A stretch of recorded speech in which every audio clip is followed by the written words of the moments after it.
It's good to see everyone. Thank you for being here. Those who are visiting, thank you for coming our way. I hope that you will take your Bible and follow very closely. I'm going to be looking at the topic, what does the Bible say about the individual Christian and his work versus that of the collective unit called the church. And I'm going to just start out by stating the premise upon which we will develop this topic. The premise is that there is a biblical distinction between the work of an individual and the work of the church. And I'm going to demonstrate that that is the case. That will be very important as we look around us today, and we're viewing a lot of churches that do not follow the pattern of sound words on this. But it will help our own understanding about our role as individuals and as we join together as a collective unit. There are things that we do as a collective unit, and then there are things that we do individually on our own.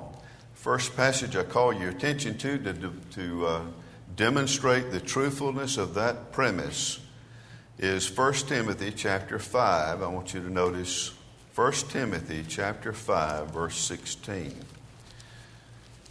In this particular text, he makes clear this distinction by saying, in regard to widows that are part of our family, if any believing man, that's an individual or woman, has widows, let them relieve them. That is, the individual who has widows in their family, you're to take care of those widows. Relieve them. And do not let the church be charged. There you see the collective unit. The collective church is not to do this. Therefore, it is clear that there is order God has placed upon the church and upon individuals. And he wants them to respect each of the roles. The church does not grab hold of the responsibilities that belong to the individual Christian, nor can the individual Christian shift those responsibilities over to the church, because there are things that God has limited in both places, both the individual and the church. The church relieves saints in need as a general rule, but the passage that we're having before us in 1 Timothy 5 is that of an ongoing basis. Not an emergency thing, but as an ongoing thing. And so he makes a distinction between the ongoing support of people versus that belongs to the individual versus the church. But now let's go to the book of Acts now, and I want us to see collective work. Turning to the book of Acts, on the day of Pentecost, the church started. There was a fellowship between each of those members and God. Everyone had fellowship with each other and with God. And they sold possessions. Look in chapter 4, verse 34. There was among them who lacked, nor was there any among them who lacked, for all who were possessors of lands and houses sold them and brought the proceeds of the things that were sold and laid them at the apostles' feet. Now we're seeing them come together in a collective act, laying their funds together and pooling them together at the apostles' feet. And then in turn, out of that pooled collection, then they can distribute to each as anyone had need. And he's speaking of the Christians there that had need. Christians were the ones that they helped support out of this pooled collective or collection. Then you'll see it again in Acts chapter 6, verse 1. Now, in those days when the number of the disciples was multiplying, there arose a murmuring against the Hebrews by the Hellenists, because their widows were neglected in the daily distribution. So they were distributing things out of this pool collection to see to the needs of the widows who were in need in that local congregation. Then you'll see it again in Acts chapter 11. And all of these cases, you're seeing them not take care of the world in general, but they were focusing all of their energy on taking care of those who were Christians in need. Christians in need is what the church was focused on relieving. In Acts chapter 11, verse 29, you see this again. Then the disciples, each according to his ability, determined to send relief to the brethren dwelling in Judea. In other words, they're not looking to support the needs of any poor person in the world, but they were looking to support the needs of those who were poor among the saints. And thus the collection was given in order to support saints in need, not those who were non-Christians. And then you see it again in 1 Corinthians chapter 16, verse 1 and 2. This pattern is consistent all the way through. All of the New Testament books that address this particular point show that there is a pattern, an order that God has given, and therefore we are not to do opposite of that or other than that, because that would then mean disorder. 1 Corinthians 16, 1 and 2, concerning the collection. Now we're talking about a church collecting together something. And who are they supporting? This collection is for the saints, not for unbelievers and those out in the world who may be poor. The church has not ever been shackled with the responsibility to use their pooled resources to make sure there were no poor people in town. That's not ever been the responsibility of the church. Individuals can help as they have opportunity, but the church has never been given that responsibility. Their pool collection has been used for the saints who are in need, and so this collection was for the saints, as I've given to the order to the churches of Galatia, so even you must do. And then you'll see it again, over and over. Just one more example among several that we could give, but I'm looking now in 2 Corinthians chapter 8, and notice now verse 4. 2 Corinthians 8, verse 4, where Paul to the church at Corinth says regarding the Macedonian brethren that they were imploring us with much urgency that we would receive the gift, that is the gift, the collected gift from the church at Macedonia, and the fellowship, this partnership that we're sharing together, is a ministering to the saints. Again, over and over, this pool collection was for the good of the saints in general. It was never given for the poor of the world in general. Now, individuals, on the other hand, are given some directives. We are told in Matthew chapter 25 that the judgment day will come down to individual judgments as to whether you saw someone who was in need and you helped them, or whether you did not, someone who was lacked clothing and you saw that and then you just ignored it. Or you talk, and he talks about those kinds of things on an individual basis.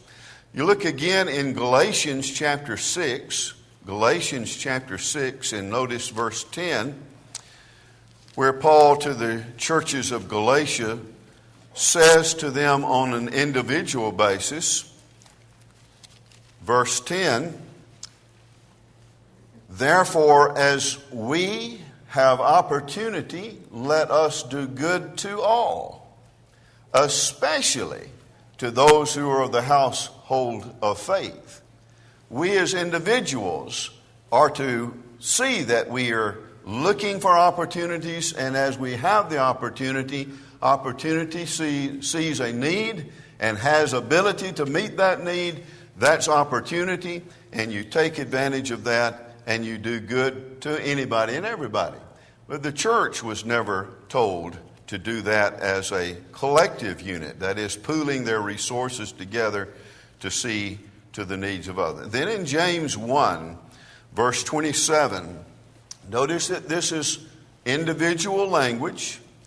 Pure and undefiled religion before God and the Father is this. Now notice the same one that is to visit orphans and widows in their trouble is the same one who is to keep oneself unspotted from the world. To bridle one's own tongue in verse 26. If anyone among you thinks he is religious and does not bridle his tongue, deceives his own heart, and this one's religion is useless.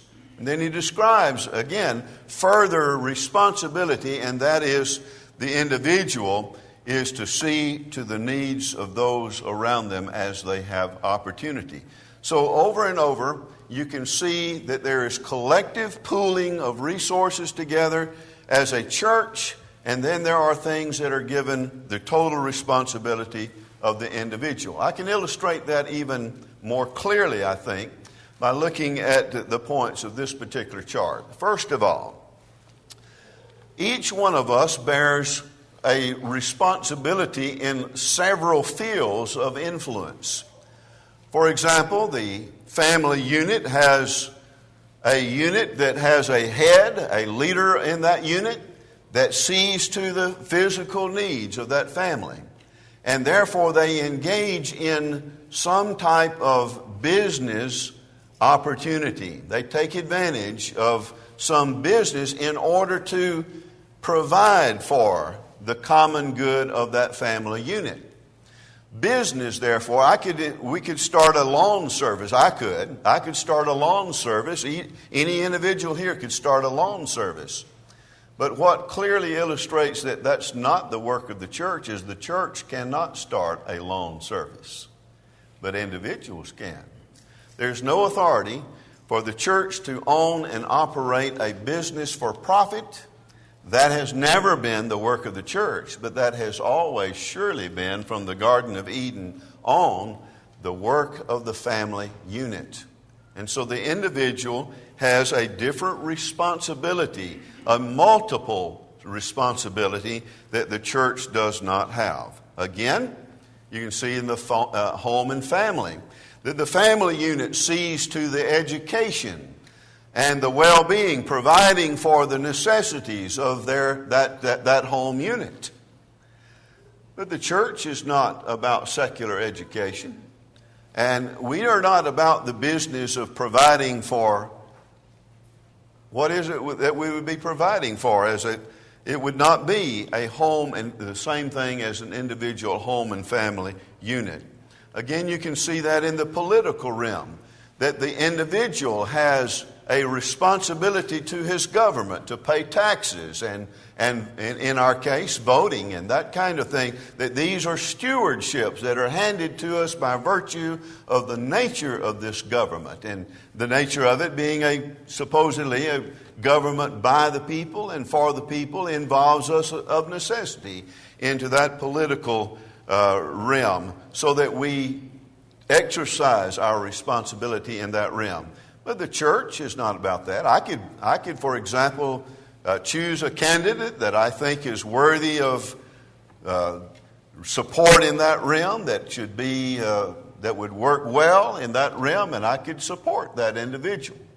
But the church cannot pool its resources together and support a candidate. I could, as individual, help in the campaign in some way to promote that particular candidate. But the church has no responsibility in that realm. And so we can see clearly then over and over several different things individuals will involve themselves in, but that the church does not. Social things like ball games and any number of things that have to do with things that people would do socially together, or community. We can team together in a community and provide a sports complex and that kind of thing. But the church has no business building a sports complex. The church does not have a social and community responsibility in the same way that an individual would. And so again, the church does not operate in the same capacity as the individual Christian will in the various roles and in the various fields of operation that he will work in: business, home, government, and social and community things. He will do things in that realm that the church does not do in that realm. And again, I want us to keep this distinction clearly in mind because it's been blurred a lot. Many churches are blurring those things and taking things that belong to the individual and making it a church activity and that kind of thing. So if you don't join them together and blur the distinctive roles of the individual and the church, then the individual can do a number of things, like I said, for example, run for office. I could run for office or support a candidate. The church can't run for office or support a candidate because those are totally different realms of influence. There is no command for churches or any kind of permission for churches to involve themselves in those particular realms. There simply is no church responsibility in those same realms as the individual operates. Secondly, the individual can own and operate a business, work for another person who operates a business, providing for his family, but the church does not operate a business and cannot engage in that kind of business operation because it is a separate unit. As a collective unit, it has no responsibility in that realm. There are instructions given in Ephesians chapter 6, verses 5 through 9, as well as Colossians 3:22 through 4:1, that talk about what the family unit and the head of the house can do in those particular realms. But again, that is individual responsibility and not that belongs to the church. Where would be the authority for the church to become involved in business operations?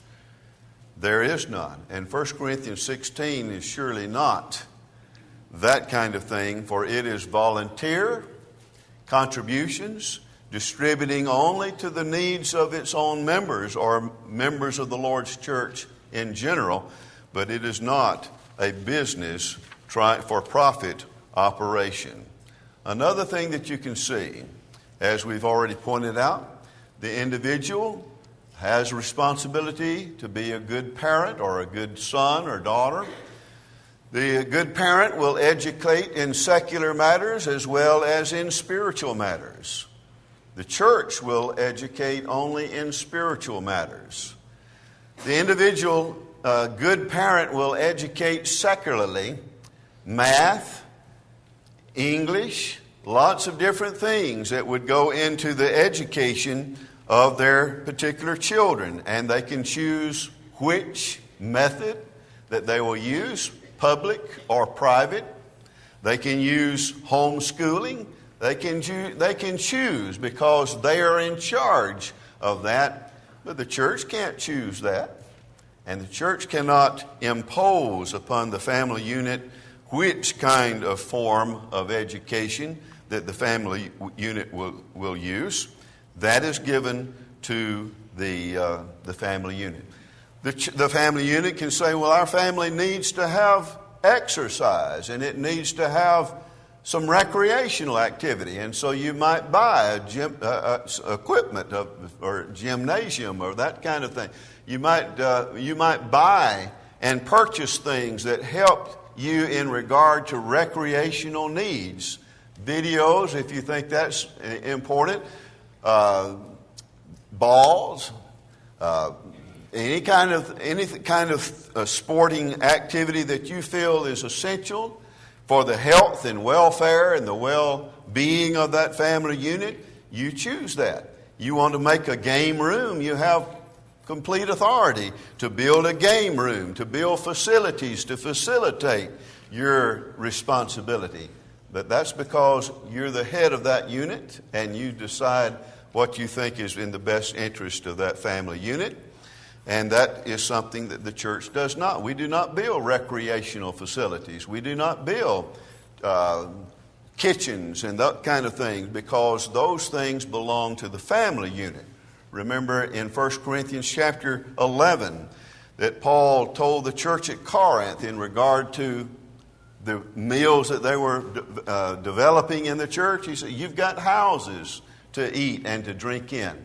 That this is the responsibility of the family unit. This is not the responsibility of the church as a collective unit to provide for the stomach. That is not the responsibility of the church. Where is the responsibility for individuals to hand that recreational responsibility over to the church? There is no authority for that. There is no authority for the individuals to hand over to the church the needs of the body and say the church is responsible to take care of the needs of the body or social affairs. Can the church act as the father and the mother of the children? And obviously they cannot. Surely the church has no more responsibility here than it does in politics or in business opportunities. These are all individual responsibilities. You can illustrate this even more by looking at two treasuries that you'll see. You'll see in regard to the individual, and I'll refer you, for example, to Ananias and Sapphira in Acts chapter 5. Here are two individuals. They have a piece of land. They can do whatever they want to with that land. They can keep it. They can sell it. If they keep it, it's theirs to do whatever they want to. If they sell it, the money is still theirs to do whatever they want to. But then if they choose then to put that money into the treasury, the funds that were collected at the apostles' feet, the treasury that was gathered together by the total unit, then they no longer have power and authority over it. It is now given into someone else's power and authority. So it is that we're seeing two churches. The funds are raised in two different ways.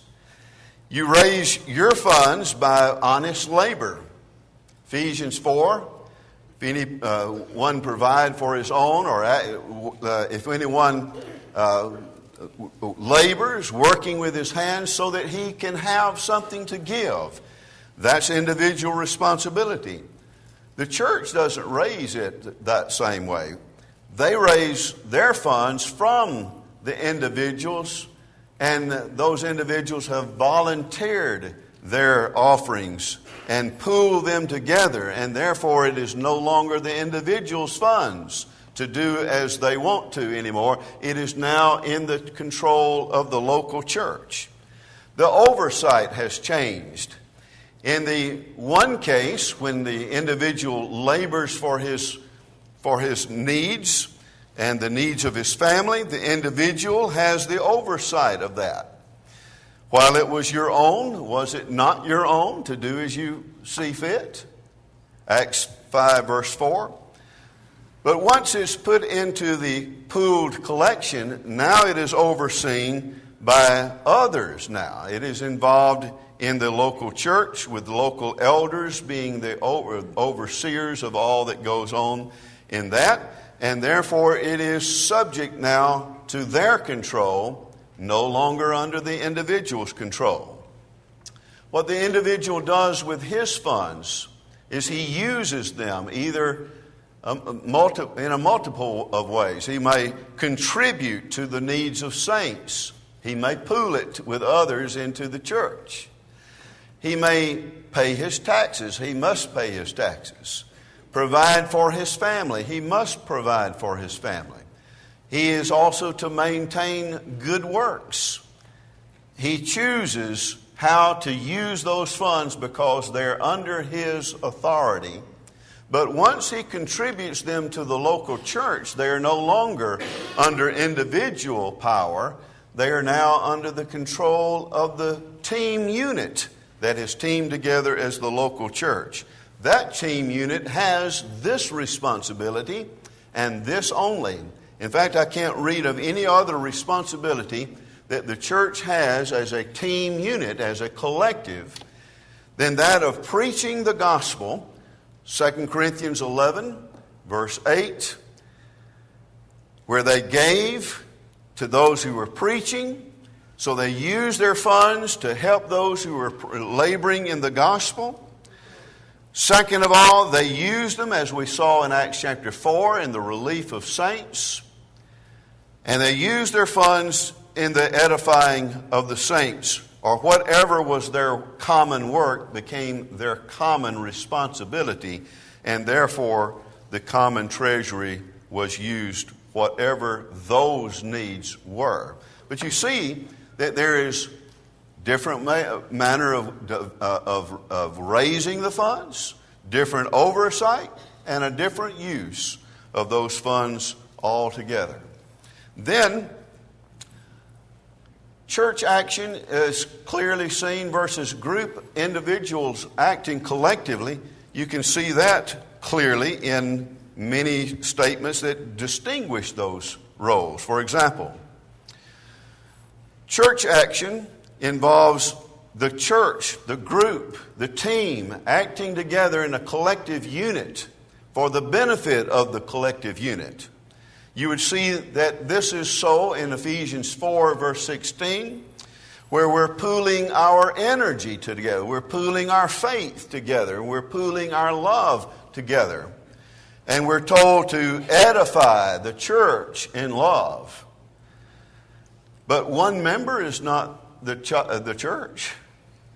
1 Corinthians chapter 12, verse 12 and 14 show that we are members one of another. Individually, he says, we are members, but we are members of a collective unit. So the collective unit is one thing. Being an individual member is another thing. One member is not the body.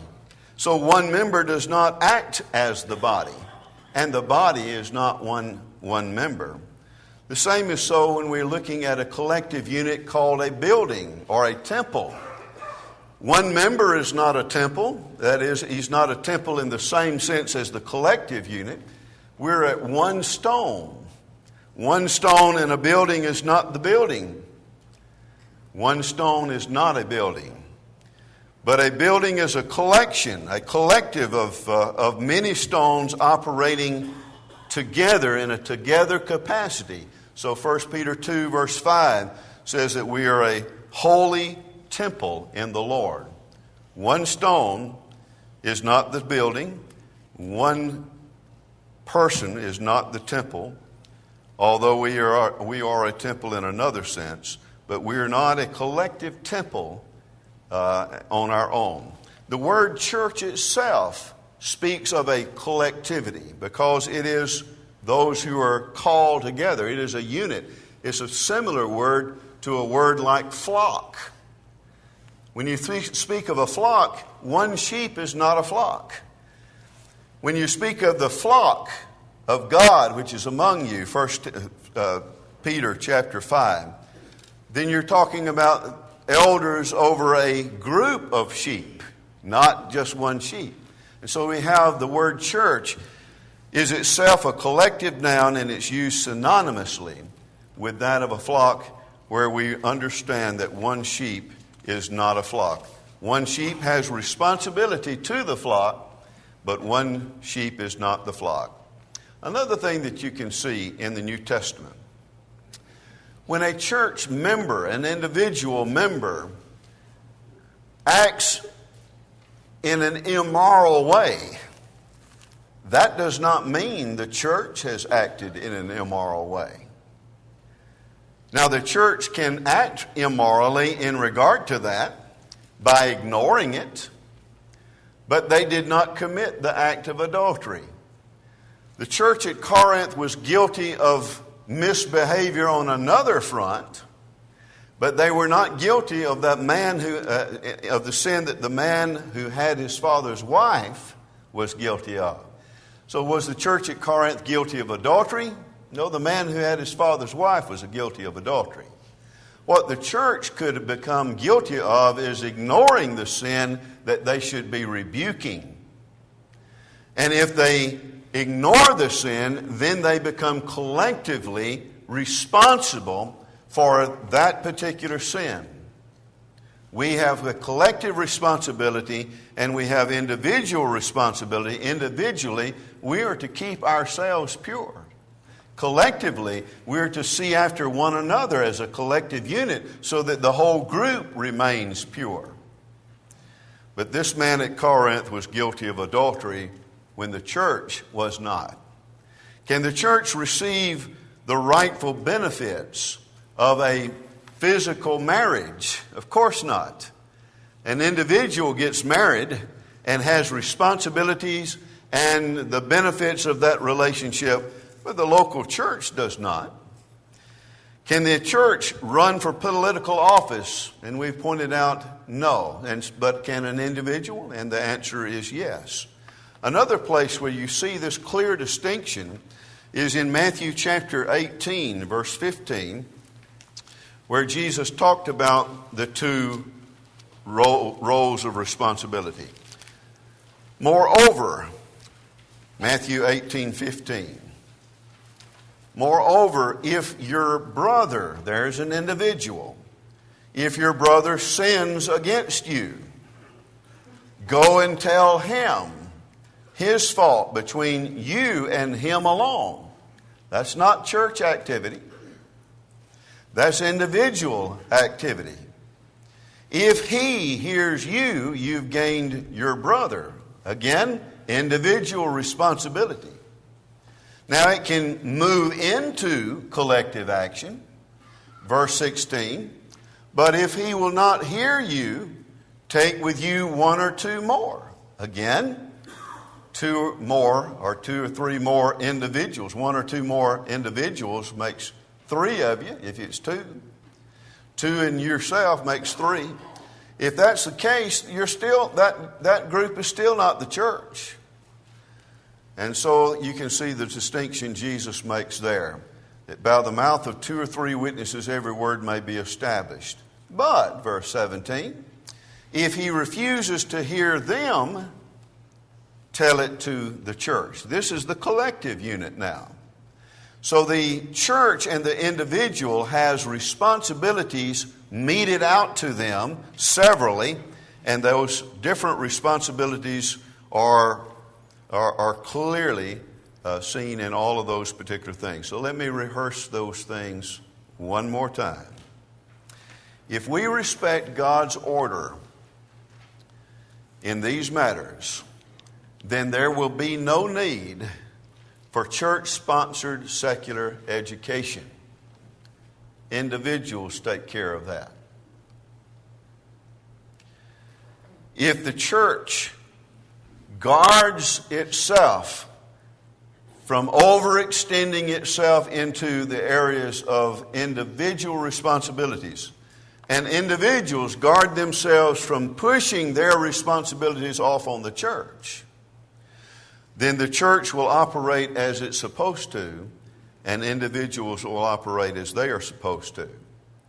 Then in the next point, the church-sponsored social activities would not exist.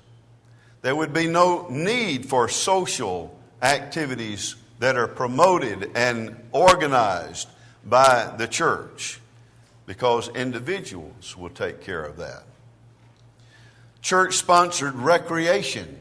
Nothing wrong with several Christians getting together to play ball. If you want to play ball, that's fine as individuals, but the church cannot build a park, buy the equipment, promote the arrangement. That's not the job of the church.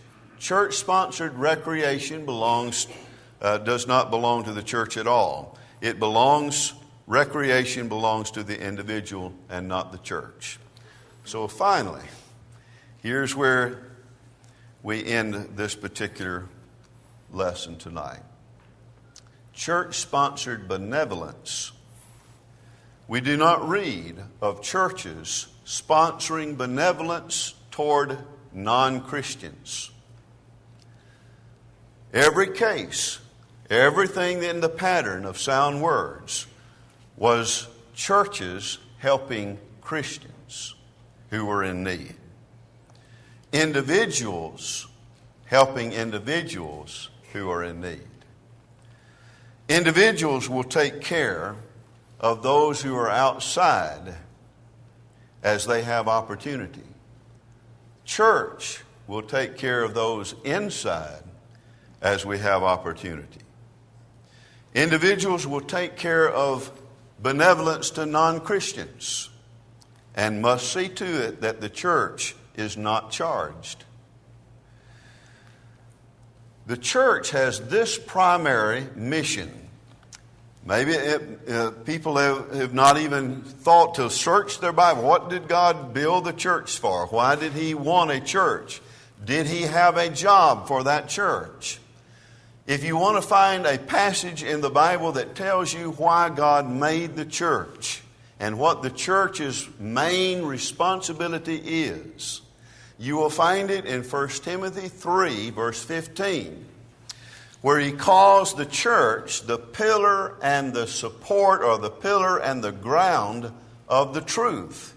You see, we are about this business, holding up the truth about Jesus Christ, the truth about God, the truth of God's Word. Our job as a collective unit is to make sure we're holding up and supporting the truth. In Acts chapter 6, even when they took care of individual needs of saints there at Jerusalem, the apostles made it very clear that we cannot busy ourselves about these external matters, because we need to give ourselves to the ministry of the Word, he says, and to prayer. Why? Because the spiritual job is so much greater and must be our priority. Then as we have those saints who are in need, then yes, we will see to that. But that's secondary to the the job or the main work of the church, whose primary mission is to be the pillar and the support of the truth, so that souls can be saved. Now, that is the greatest thing that we can do for our community. Hold up the truth. The truth needs to be held up. If there's not a church that is holding up the truth, the community cannot be saved. And if you cannot save the community of people with the gospel, the thing that you are getting into their hearts, then they will never change. One of the things that we're looking at today is a lot of people won't work when they could work. But how would they ever change that pattern? Well, the gospel would change that pattern. If they will hear the truth of the gospel, then those who are not working would get to work, wouldn't they? They would then begin to realize their responsibility to their own homes. The responsibility, therefore, that we have is to try to convert people to the truth of Jesus Christ, because in doing that, we are feeding their own internal needs so that they can then start operating in the way God intended them to operate as individuals in regard to their own family units, and in regard to themselves, and in regard to the community in general, and in regard to God's church in particular. You see, saving souls so that each soul will do right toward God will teach these individuals responsibility, and that's the greatest good that the Lord's church can do. I've said all of that to tell us that we need to keep those things distinct and in our minds, but that doesn't mean that there is no collective activity. There is. But the collection is based upon our individually being restored to Jesus Christ. And if you've never been restored to the Lord, and we can help you in that regard, please don't harden your heart. Come and let your wishes be made known as we stand together and sing this song.